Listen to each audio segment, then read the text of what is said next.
আজকে আমাদের বিষয় সোশ্যাল সায়েন্স, কোড নাম্বার 213। আজকে আমরা চ্যাপ্টার 2 নিয়ে একটু কথা বলবো। চ্যাপ্টার 2টা হিস্ট্রি পার্টের মধ্যে পড়ে। হিস্ট্রি পার্টের যেটা সেকেন্ড চ্যাপ্টার সেটা হচ্ছে মেডিয়েভাল ওয়ার্ল্ড।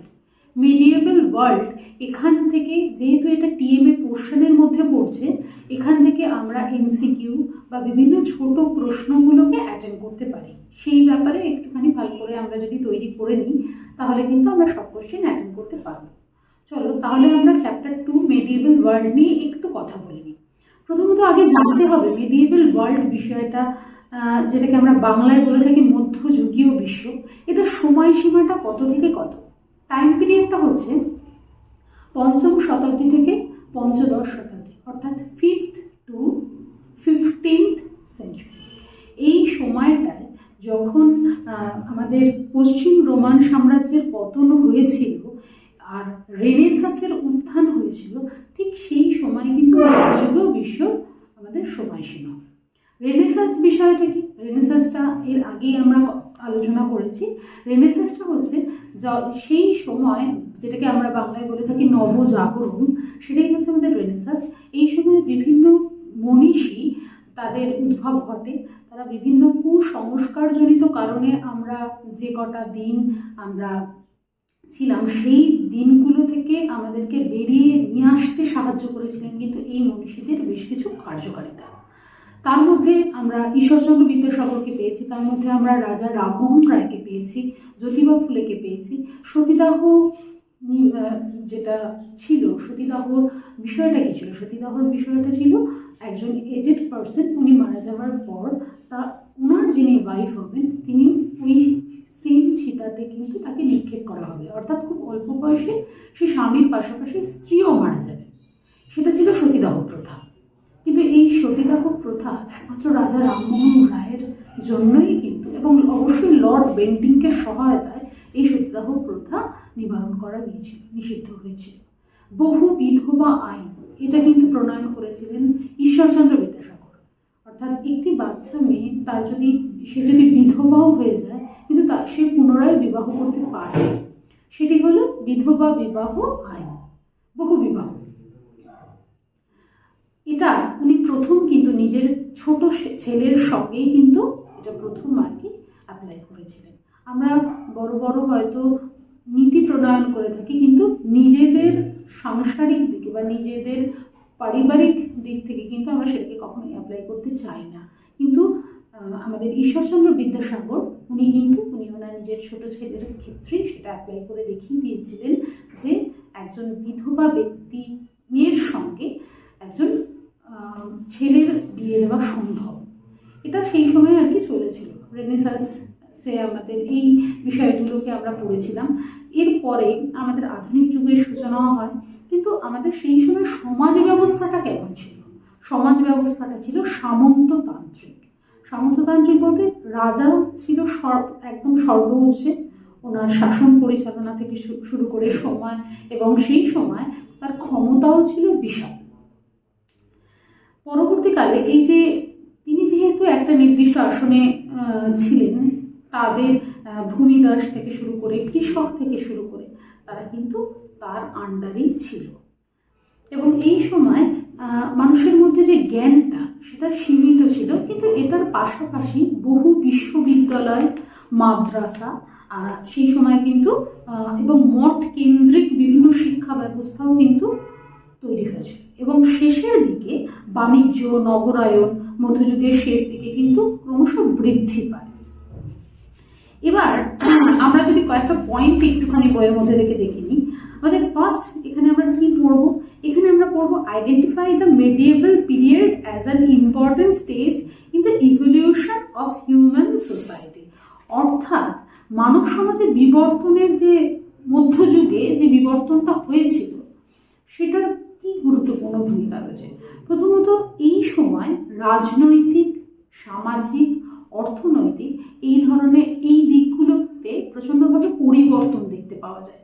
রাজনৈতিক দিকে সামন্ততন্ত্রের বিকাশ হয়, অর্থাৎ এখানে রাজারাই সর্বশ্রেষ্ঠ এবং সেই রাজাদের আন্ডারে ভূমিদাস বা যারা প্রজা রয়েছে তারা কিন্তু তাদের অধীনে, কৃষকরা তাদের অধীনে থাকত। রাজারা যেটা বলতেন সেটাই কিন্তু প্রজাদেরকে বা কৃষকদের অথবা ভূমিদারদেরকে পালন করতে হতো। সেটা হচ্ছে সেই সময়কার সেই ধরনের আর কি রাজনৈতিক ব্যবস্থা ছিল। পরবর্তী নেক্সট আমরা আলোচনা করবো সামাজিক দিক থেকে কীরকম কী পরিবর্তন। সামাজিক দিক থেকে মানে আমাদের যেটা সমাজ ছিল, সমাজের কাঠামো অত্যন্ত দৃঢ় হয়েছিল, এবং জাতি ভিত্তিক ব্যবস্থাও লক্ষ্য করা যায়, এবং ধর্মীয় প্রতিষ্ঠান দৈনন্দিন জীবনের প্রভাব যথেষ্ট ফেলে। এইগুলো হচ্ছে আমাদের সামাজিক বেশ কিছু পরিবর্তন। আর অর্থনৈতিক কী কী পরিবর্তন লক্ষ্য করা যায়? অর্থনৈতিকের দিক থেকে যেটা লক্ষ্য করা যায় সেটা হচ্ছে কৃষি ভিত্তিক আর কি সমাজ ছিল। কৃষি ভিত্তিক সমাজের ফলে সেখানে কিন্তু জীবিকাও তাদের ক্ষেত্রে একটা ম্যাটার করে। তো এইগুলো ছিল আমাদের মানব জীবনে বিবর্তন, সেই সময়ে যা যা পরিবর্তন হয়েছিল সেটার একটা বিশেষ দিক। এবার আমরা নেক্সট পয়েন্টে আলোচনা করব যে describe the changes in political organisation that took place after the collapse of Roman empire. অর্থাৎ রোমান সাম্রাজ্যের পতনের পর ইউরোপে রাজনৈতিক সংগঠনে গভীর এবং সুদূর প্রসারী কিন্তু পরিবর্তন ঘটে। সেই পরিবর্তন তো অবশ্যই লেন্দি, কিন্তু আমরা অতটা বেশি লেন্দিতে যাব না, জাস্ট পয়েন্টগুলোকে একটু ছোট করে মনে রাখবো। প্রথম পয়েন্ট হচ্ছে কেন্দ্রীয় শাসন ব্যবস্থা যেটা ছিল সেটার অবসান ঘটেছিল। সেকেন্ড পয়েন্ট হচ্ছে স্থানীয় শক্তির কিন্তু যেটা স্থানীয় শক্তি হিসেবে যেটা ছিল সেটার উত্থান ঘটে। তাহলে কেন্দ্রীয় শাসন ব্যবস্থার পতন ঘটে, যেটা স্থানীয় শক্তি ছিল সেটার উত্থান ঘটে। থার্ড ওয়ান হচ্ছে সামন্ততান্ত্রিক ব্যবস্থার বিকাশ ঘটে। আমরা এটা এর আগেই আলোচনা করেছি, সামন্ততান্ত্রিক প্রধান ছিল, যেহেতু সামন্ততন্ত্রের সেই সময় ওটাই প্রধান, রাজা যেটা বলবেন সেটাই প্রধান, তো সেটাই মেনে চলতে হবে। সেই কারণে সামন্ততন্ত্র ব্যবস্থা এটা ক্রমশ আর কি বিকাশ ঘটেছিল। ফোর্থ ওয়ান হচ্ছে চার্চের রাজনৈতিক ভূমিকাটা কিন্তু বৃদ্ধি হয়েছিল।